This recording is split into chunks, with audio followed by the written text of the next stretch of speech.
एउटा धर्म समूहको रूपमा निश्चित र स्वीकार गरिसकेको र संविधानमा पनि क्रिस्चियन धर्म भनेर लेखिसकेको अवस्थामा यसको पहिचान कानुनी रूपमा यसले प्राप्त गरिसकेको छ।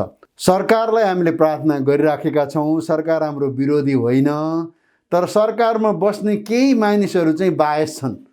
किनभने सबैजना चाहिँ क्रिस्चियनहरूप्रति सकारात्मक सोच छैन र बरु हामी जति छौँ त्यति सकेसम्म हामी थोरै बोल्यो भने अरूलाई पनि थ्रेटनिङ हुँदैन, किनभने हामी धेरै छौँ भनेर हामीलाई धेरै देखाउनु छैन। यो जो क्रिस्चियनहरू बढिरहेका छन् चाहिँ यो येशू ख्रीष्टको काम हो, हाम्रो काम होइन, क्रिस्चियनहरूको काम होइन, क्रिस्चियनहरूले प्रचार गरेर भएको होइन। तर वास्तवमा हामीले निल्याएर हेऱ्यौँ भने धेरै व्यक्तिहरू क्रिस्चियनहरूको पक्षमा छन्, किनभने क्रिस्चियनहरू त यो देशका असल नागरिक हुन्, जसले हस्पिटल बनाउन सहायता गरेका छन्, स्कुल बनाउन सहायता गरेका छन्, सामुदायिक विकास गर्न सहायता गरिरहेका छन्। क्रिस्चियनहरू त वास्तवमा यो देशका मित्रहरू हुन्, यो देशलाई प्रेम गर्ने राष्ट्र सेवकहरू चाहिँ वास्तवमा क्रिस्चियनहरू हुन्। तपाईँलाई थाहा छ नेपालको सरकार पनि र विशेष पुलिसहरू पनि बायस भएर मेरो झोला खान तलासी गरेर मेरो झोलामा त्यही जे थियो त्यही गर्न खोजेको भन्ने प्रकारको आरोप लगाइएको छ। डलर के दिन लाग्यो रे, के दिन लाग्यो अरे, अनि विदेश लान्छु भने अरे, आदि प्रकारको सबै झुट्टा कुराहरू प्रकट गरेर मलाई फसाउन कोसिस गरिएको थियो।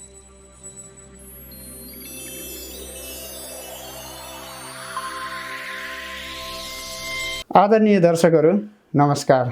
नवलपुर अनलाइन टिभीको यो अर्को एपिसोडमा नयाँ पाहुनासहित तपाईँहरूको स्क्रिनमा उपस्थित भइसकेको छु म दिपेश श्रेष्ठ र पाहुनाको रूपमा आज नेपाल क्रिस्चियन समाजको महासचिव पास्टर डिलेराम पौडेल तपाईँहरूको स्क्रिनमा आइसक्नु भएको छ। उहाँलाई कार्यक्रममा स्वागत गरौँ। स्वागत छ सर तपाईँलाई। धन्यवाद, नमस्ते, जय मसी सबैजनालाई। विशेष आज तपाईँसँग नवलपुर अनलाइन टिभीको दर्शक तथा श्रोताहरूले के बुझ्न चाहेको छ भने त्यसलाई तपाईँले स्पष्ट गरिदिनुहुन्छ भने म विश्वासमा छु भने नेपालमा रहेका हरेक जात जाति धर्म वर्ग वर्ण सम्प्रदायका मानिसहरूले यो 2078 सालमा हुँदै गरेको जनगणनामा आफ्नो धर्म जात वर्ग छुटाउने भन्ने कुराहरू भइरहेको छ र नेपालमा रहेका 30औं लाख इसाईहरूले पनि आफ्नो आस्था धर्मलाई स्पष्ट खुलाउनुपर्छ भन्ने कुराहरू धेरै मानिसहरूबाट आइरहेको कारणले गर्दा यसमा स्पष्ट गरिदिनुहोस् भनेर म आज तपाईँको समक्ष आइपुगेको छु र यो कुरालाई तपाईँले स्पष्ट गरिदिनुहुन्छ भने म विश्वास गर्छु।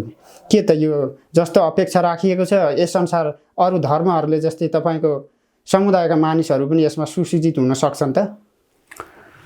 हजुर, यो हाम्रो लागि एउटा मौकाको समय हो सबै नेपालीहरूको लागि नै, किनभने 10 वर्षमा हुने जनगणनामा सबै जाति भाषा बोल्ने व्यक्तिहरूले आफ्नो पहिचानलाई कायम गर्ने समय हो र नेपाल सरकारले पनि क्रिस्चियन समुदायलाई एउटा धर्म समूहको रूपमा निश्चित र स्वीकार गरिसकेको र संविधानमा पनि क्रिस्चियन धर्म भनेर लेखिसकेको अवस्थामा यसको पहिचान कानुनी रूपमा यसले प्राप्त गरिसकेको छ।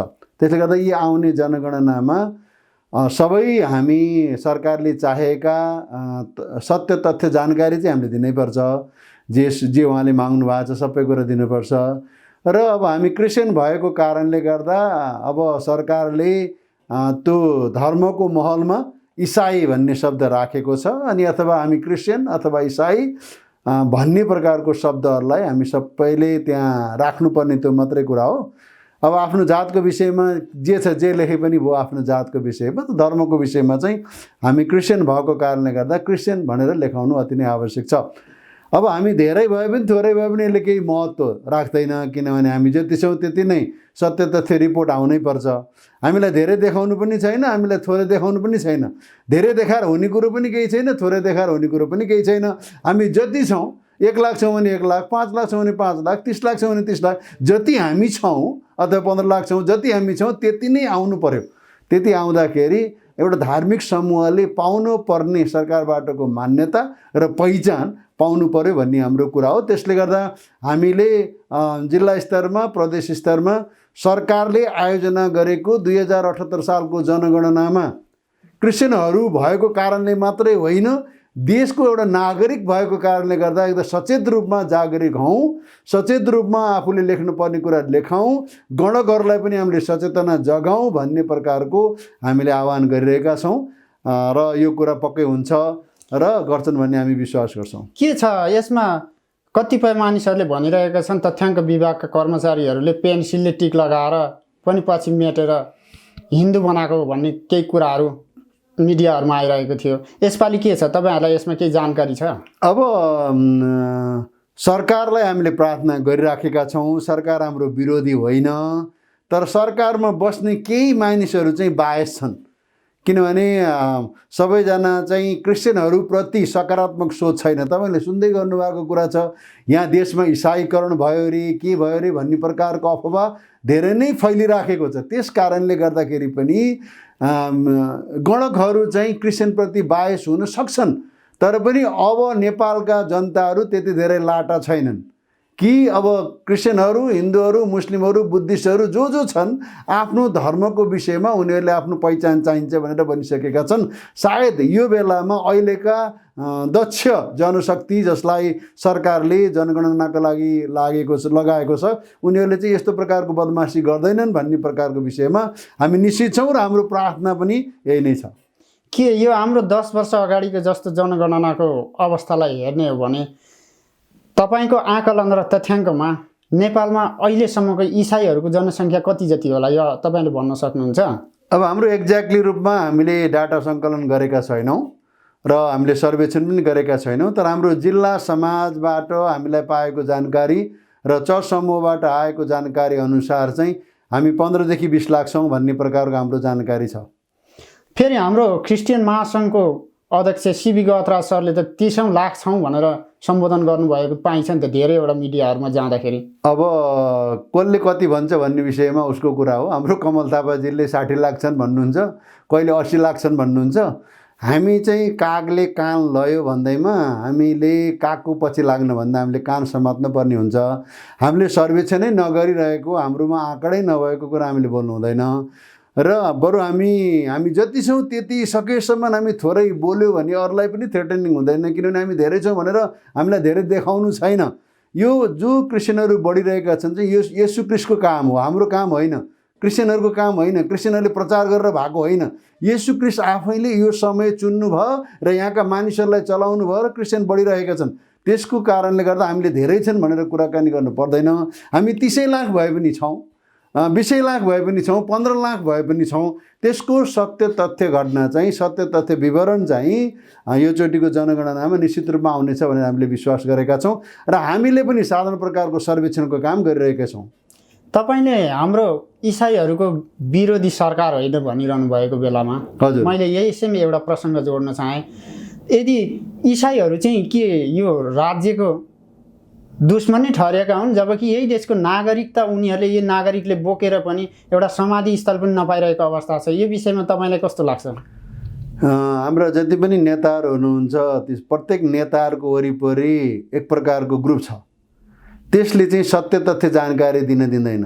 जुन नेता आए पनि, जुन प्रधानमन्त्री आए पनि, जुन मन्त्रीहरू आए पनि त्यस्तो एउटा प्रकारको ग्रुप छ, त्यसले नै एउटा त्यो ब्युरोहरू छन्, उनीहरूले नै वास्तवमा सरकारलाई चाहिँ वरिपरि जानकारी दिइरहेका छन्। त्यस कारणले पनि हाम्रा नेताहरूले चाहिँ कहिले कहिले प्रकट गर्दाखेरि क्रिस्ट विरोधी कुराहरू उहाँले प्रकट गर्नुभएको हामीले सुनेका छौँ। तर जब हामी उहाँहरूलाई भेट्छौँ, कुराकानी गर्छौँ, त्यो बेलामा उहाँहरू चाहिँ क्रिस्चियन विरोधी जस्तो हुनुहुन्न, हामी जाँदाखेरि उहाँहरू क्रिस्चियन विरोधी जस्तो हुनुहुन्न। तर म तपाईँलाई एउटा कुरा के गर्छु भने अहिले विभिन्न प्रकारको गल्ती, रङ इन्फर्मेसनको कारणले गर्दा सरकार हामीप्रति बायस भएको छ, हाम्रो विरोध जस्तै भएको छ। राजनीतिक पार्टीहरू हाम्रो विरोधमा भए जस्तो भएका छन्। तर 1-2 व्यक्तिहरू तपाईँले मिडियामा सुन्नुहुन्छ, अरू धर्मका व्यक्तिहरू जो चाहिँ अलिकति उग्रपन्थीका व्यक्तिहरू छन्, उहाँहरू पनि हाम्रो विरोधमा भएको देखिन्छ। तर वास्तवमा हामीले निल्याएर हेऱ्यौँ भने धेरै व्यक्तिहरू क्रिस्चियनहरूको पक्षमा छन्, किनभने क्रिस्चियनहरू त यो देशका असल नागरिक हुन्, जसले हस्पिटल बनाउन सहायता गरेका छन्, स्कुल बनाउन सहायता गरेका छन्, सामुदायिक विकास गर्न सहायता गरिरहेका छन्। क्रिस्चियनहरू त वास्तवमा यो देशका मित्रहरू हुन्, यो देशलाई प्रेम गर्ने राष्ट्र सेवकहरू चाहिँ वास्तवमा क्रिस्चियनहरू हुन्। तपाईँलाई थाहा छ, जब चर्चले कुनै पनि प्रकारको नेतृत्व लिएर काम गर्छ, क्रिस्चियन समुदायले नेतृत्व लिएर काम गर्छ, त्यहाँ चाहिँ अन्तभन्दा बढी काम भइरहेको हामीले देखिरहेका छौँ। त्यो सरकारले पनि देखेको छ। तर के छ भने कतिका पार्टीका कुराहरू मिलाउनु पर्ने, धर्मका कुरा मिलाउनु पर्ने, भोटिङका कुरा मिलाउनु पर्ने आदि कारणले गर्दा सरकार र राजनीतिक पार्टीहरू चाहिँ क्रिस्चियनहरूको विरोधी भयो जस्तो देखिन्छ। तर अहिले यी दिनहरूमा चाहिँ सरकारलाई पनि थाहा छ र राजनीतिक पार्टीहरूलाई पनि थाहा छ क्रिस्चियनहरू चाहिँ देशको लागि निर्णायक मत पनि हुन् भन्ने कुरा थाहा भएको कारणले गर्दा अहिले अलिकति उनीहरू चाहिँ एउटा नर्मल प्रकारको भइराखेको हामीले महसुस गरेका छौँ। यही देशको नागरिक भएर बाँच्ने अधिकार इसाईहरूलाई पनि छ। यसैको सिलसिलामा धर्म प्रचार गर्नुपर्ने पाउने आफ्नो अधिकारलाई सरकारले रोक नलगाएको कुराहरू पनि जस्तो तपाईँले पनि अहिले स्पष्ट गरिसक्नु भएको छ। यो हुँदाहुँदै पनि 10 वर्षभित्रको इतिहासलाई हेर्ने हो भने धेरै मानिसहरू इसाई मानिसहरू सरकार पक्षबाट पक्राउ गरिएको इतिहासहरू पनि छ। यसैको सिलसिलामा तपाईँ 23 अप्रिल 2019 दाङमा तपाईँ पनि धर्म प्रचारकै बहानामा पक्राउ पर्नु भएको थियो। तपाईँ आफै त्यो ठाउँमा राज्यद्वारा पक्राउ पर्दाखेरि आफ्ना मानिसहरू पक्राउ परेको विषयमा तपाईँ कति पीडित हुनुभयो? होइन, यो त अब सरकार भन्दा पनि देशको कानुन पनि हामीप्रति बायस भयो। अहिले चाहिँ यो कानुन चाहिँ क्रिस्चियनहरूलाई लाग्यो, हामी अल्पसङ्ख्यक भएको कारणले गर्दा। भोलि यही कानुन चाहिँ मुस्लिमहरूलाई लाग्छ, भोलि यही कानुन चाहिँ बुद्धिस्टहरूलाई लाग्छ, भोलि यही कानुन चाहिँ हिन्दूहरूलाई लाग्छ। किनभने वास्तवमा हिन्दूहरू पनि त अल्पसङ्ख्यक रहेछन् नि त। हामीले अहिले हेर्दै जाँदाखेरि त किराँतीहरूले आफ्नो नाम लेखाउने, अब खसहरूले आफ्नो नाम लेखाउने, मस्टोहरूले आफ्नो नाम लेखाउने, जनजातिहरूले आफ्नो नाम लेखाउने, सबैले धर्म अर्कै गऱ्यो भने त यहाँका हिन्दूहरू पनि भोलि चाहिँ अल्पसङ्ख्यक हुन सक्छन्। त्यसले गर्दाखेरि यो कानुन जुन छ यो चाहिँ धर्मको अभ्यास गर्न नपाउने, चिन्हद्वारा गर्न नपाउने, यो धर्म प्रचार गर्दाखेरि अपराधिक कानुन लाग्ने जुन कानुन छ नि यो कानुनै गल्ती छ। यो कानुनको छिटोभन्दा छिटो सबैले मिलेर यसको परिमार्जन गर्नुपर्ने हुन्छ। धर्मलाई चाहिँ कहिल्यै पनि यो अपराधिक कानुनभित्र लगेर राख्नु हुँदैन। नेपालमा धार्मिक कानुन बन्नुपर्छ। धार्मिक कानुन बन्यो भने चाहिँ यो देशमा बल्ल धर्म सम्बन्धी निष्पक्षता व्यवहार हुन्छ। त्यस कारणले गर्दा अहिले क्रिस्चियनहरूलाई गाह्रो भएको कुरा चाहिँ अहिले पनि 9-10वटा केसहरू जिल्लामा भइरहेका छन् र मैले पनि 2 वर्षसम्म यो केस मुद्दा लड्नु पर्यो दाङ जिल्लामा। त्यसपछि त्यहाँ मात्रै नभएर उच्च अदालतमा लड्नु पर्यो। अनि यी कति कुराहरू दुःख कष्टको कुरा छन्। वकिलको फी, जाने आउने दुःख कष्ट कयौँ कुराहरू छन् र मानिसहरू जब बायस हुन्छन्, सरकार जब बायस हुन्छ निश्चित रूपमा हुन्छ। अब मेरो विषयमा कुरा गर्दा म दाङमा चाहिँ धर्म प्रचारको लागि गएको थिइनँ। म दाङमा चाहिँ 5 नम्बर प्रदेशका पास्टर अगुवाहरूलाई प्रशिक्षण दिनको लागि गएको थिएँ। म धर्मगुरु हो, म नेपाल क्रिस्चियन समाजको महासचिव हो। मेरो काम भनेको नेपालका मण्डलीका पास्टर अगुवाहरूलाई सुसज्जित गर्ने हो, एउटा असल नागरिक हुनका लागि। र उनीहरूको मुनि धेरै लाखौँ मानिसहरू छन्। धर्मगुरुहरूलाई हामीले सुसज्जित गरेनौँ भने मानिसहरू भाँडिन्छन्। जब मानिसहरू भाँडिन्छन् भने धार्मिक मानिसहरू भाँडिएपछि देशमा अशान्ति सिर्जना हुन्छ। त्यस कारणले गर्दाखेरि पनि मेरो काम र हाम्रो नेपाल क्रिस्चियन समाजको काम चाहिँ नेपालका मानिसहरूलाई, नेपालका क्रिस्चियन अगुवाहरूलाई सुसज्जित गर्ने काम हो। त्यही काम गर्नको लागि मलाई नेपाल क्रिस्चियन समाजले नियुक्त गरेको हो र त्यही काम गर्नको लागि म 5 नम्बर प्रदेशको दाङमा गएको थिएँ। र म चर्चमा मात्रै काम गरिरहेको व्यक्तिलाई चाहिँ म होटलमा बसेको थिएँ र होटलबाट उनीहरूले मलाई पक्राउ गरेको। यो के हो भने एउटा चाहिँ कानुनको कुरा, एउटा मानिस नै बायस भइसकेपछि, पुलिस नै बायस भइसकेपछि चाहिँ हाम्रो केही पनि लाग्दैन। अपराधिक नियमको एउटा नेचर के छ भने कसैले कसैलाई किटानी उजुरी दियो भने त्यो व्यक्तिलाई इन्भेस्टिगेसन गर्ने काम चाहिँ पुलिसको हो। तर हाम्रो कुरामा त पुलिस नै लागि परेको हामीले थाहा पायौँ। किनभने पुलिसले के गर्यो भने अचम्मको कुरा, मेरो झोलामा जे छ त्यही झोलामा हेरेर योसँग बाइबल थियो, योसँग ट्र्याक्स थियो, योसँग खाममा पैसा थियो। बाबा मैले खाममा पैसा राख्छु कि होइन, मैले चाहिँ झोलामा त्यसै राख्छु कि मैले चाहिँ पर्समा राख्छु कि मैले ब्यागमा राख्छु कि मैले मुठै बोकेर हिँड्छु कि त्यो जसले पनि जसरी लिएर हिँड्न सक्ने कुराहरू। मसँग जे कुराहरू थियो नि, मसँग एनसिएसको फाइल थियो, तपाईँले हेर्नुभयो भने थाहा छ। जे मसँग थियो त्यसैलाई चाहिँ मैले प्रयोग गरेको भनिएको छ। एउटा बाइबल मेरो प्रत्येक क्रिस्चियनसँग हुनुपर्छ, त्यो बाइबल बाँड्यो भनेर भन्नुहुन्छ। मसँग ट्र्याक्स थियो, त्यो पनि खोल्दै नखेलेको, सिलबन्दी भएको थियो, मैले खोलेकै थिइनँ। अनि त्यसमा चाहिँ हामी नेपालीहरू हौँ, हामी विदेशी दलालहरू होइनौँ भन्ने प्रकारको स्पष्ट लेखिएको ट्र्याक्स थियो। त्यो मैले पनि प्रशिक्षणको लागि लिएर गएको थिएँ। मसँग खाममा पैसा थियो किनभने म चाहिँ धर्मगुरु हुँ। मसँग जहिले पनि खामहरू हुन्छन्। अनि कहिले कहिले के गर्छु भने मैले तिनै कसैले दिएको खाममा मैले कतै जानु पऱ्यो भने त्यहाँ अरू पैसा हाल्छु र जान्छु। त्यो चाहिँ मेरो आफ्नो तरिका हो। त्यसै कारणले गर्दा नेपालको सरकार पनि र विशेष पुलिसहरू पनि बायस भएर मेरो झोला खान तलासी गरेर मेरो झोलामा त्यही जे थियो त्यही गर्न खोजेको भन्ने प्रकारको आरोप लगाइएको छ। डलर के दिन लाग्यो रे, के दिन लाग्यो अरे, अनि विदेश लान्छु भने अरे, आदि प्रकारको सबै झुट्टा कुराहरू प्रकट गरेर मलाई फसाउन कोसिस गरिएको थियो। तपाईँले यहाँ अहिले बिचमा कुरा गर्दै डलरको कुरा गर्नुभयो। नेपालका इसाईहरूलाई डलरको खेती गर्ने भन्छन्, यसमा तपाईँलाई के भन्नु छ? होइन, जसलाई जे भनेर गाली गरे नि भयो। गाली गर्नेलाई गाली गर्न पाइन्छ। अहिले सरकारको लागि गाली गर्ने तपाईँ सुन्नुभयो भने, राष्ट्रपतिलाई गाली गरेको कुरा सुन्नुभयो भने, प्रधानमन्त्रीलाई गाली गरेको सुन्नुभयो भने, हामी क्रिस्चियनहरू त सुन्न पनि सक्दैनौँ कि उनीहरूले गरेका गालीहरू। त्यस्तै प्रकारले क्रिस्चियनहरूलाई डलरको कुरा के आदि कुराहरू चाहिँ उहाँले गरेर आरोप लगाइरहनु भएको छ। नेपालका एनजिओहरू विचार गरौँ, जो चाहिँ विभिन्न राजनीतिक दलको छत्रछायामा बसेर उनीहरू काम गरिरहेका छन्। उनीहरू चाहिँ डलरै हुन् कि के डलरै हुन्? होइन, हामी विचार गरौँ न। नेपालको आम्दानीको स्रोत हेऱ्यो भने वैदेशिक रोजगारबाट आउने रकम कति धेरै छ, विदेशबाट पाएको अनुदान कति धेरै छ। त्यसले गर्दा डलरले त अरू हुन् हामीभन्दा पनि, तर हामी त तपाईँले चर्चमा आउँदाखेरि देख्नुहुन्छ हामी भेटी उठाउँछौँ, हामी सहायता गर्छौँ। हो, कतै यताउता कसैले केही रुपियाँमा हामीलाई सहायता गर्ला, त्यो चाहिँ स्वाभाविकै कुरा हो। तर पनि हामीलाई जुन आरोप लगाउने कुराहरू छ त्यसको निम्ति चाहिँ हामी अरूले लागेको आरोपमा बसिरहनु हुँदैन। हामी जे छौँ त्यही प्रकारले हामी ठिक प्रकारले व्यवहार गर्नुपर्ने हुन्छ। यस्ता प्रकारका आरोपहरू चाहिँ लागिरहन्छन्। धार्मिक स्वतन्त्रतामा बाँच्न पाउने इसाईहरूको पनि एउटा अधिकार छ। तपाईँले भन्नुभयो धार्मिक शासन नभएसम्म देशमा सबैले स्वतन्त्र तरिकाले धर्म प्रचार गर्न पाउँदैन भन्नुभयो। अहिले जसरी अल्पसङ्ख्यक रूपमा रहेका इसाईहरू सरकारमा पुग्नको लागि कस्तो रणनीति बनाउँदैछ अथवा कुन योजनाबद्ध तरिकाले अघि बढ्दैछ अथवा के छ, यस विषयमा पनि स्पष्ट गरिदिनुहुन्छ कि? अब मुख्य कुरा त हामी राजनीतिक ग्रुप होइनौँ, यो चाहिँ हामी स्पष्ट हुनुपर्छ। क्रिस्चियनहरू चाहिँ हामी धार्मिक ग्रुपहरू हौँ, हामी चाहिँ आत्मीय ग्रुपहरू हौँ। त्यसले गर्दा अरू राजनीतिक दलहरूसँग हामीलाई तुलना र कम्पिटिसन गर्नु छैन। हाम्रा मान्छेहरू सबै पार्टीमा छन्। क्रिस्चियनहरू काङ्ग्रेस पनि छन्, कम्युनिस्ट पनि छन्।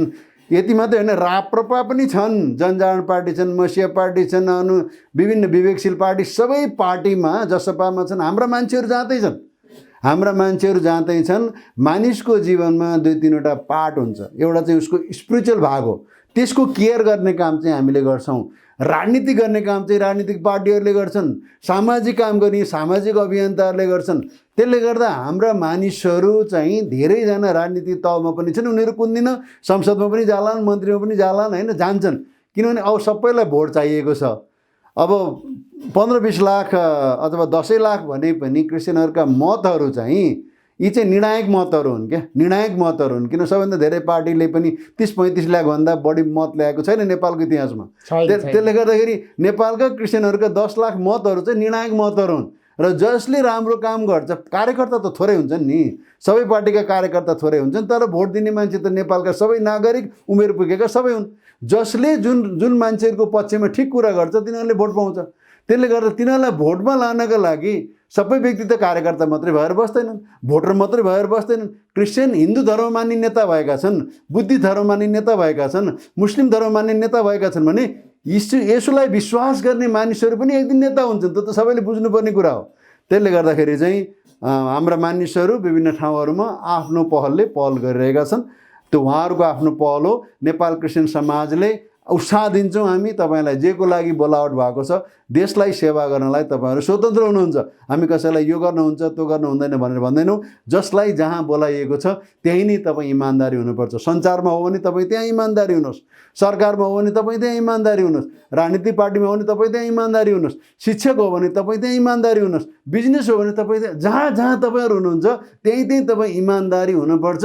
येशू क्रिस्टको सिद्धान्त नै त्यही हो। तिमीहरू नुन र ज्योतिहरू हौ, जहाँ बस्छौ त्यहाँ तिमीले स्वाद दिनुपर्छ, त्यहाँ तिमीले ज्योति दिनुपर्छ। त्यस कारणले गर्दा नेपाली क्रिस्चियनहरू पनि राजनीतिमा ज्यादै नै अगाडि छन्। अरू धर्ममा भए जस्तै अलिकति बायस नगरे हुन्छ। अहिले बायस हिन्दू अरू धर्महरूले बायस गरे भने पछि चाहिँ जो सत्तामा जान्छ उसले पनि बायस गर्न सक्छ। त्यसले गर्दा धार्मिक एउटा कुरा हो, राजनीतिक अर्को कुरा हो। हामी क्रिस्चियनहरूले धार्मिक र राजनीतिलाई एकै ठाउँ लिएर आइराखेका छैनौँ। त्यो ल्याउनु नपरोस् भन्ने पनि हाम्रो प्रार्थना छ। हस्, धन्यवाद। अन्तिममा एउटा कुरा अझै स्पष्ट गरिदिनुहोस् र सुसूचित गर्ने एउटा फेरि पनि त्यो संवादको आवाज तपाईँको बनिदियोस्।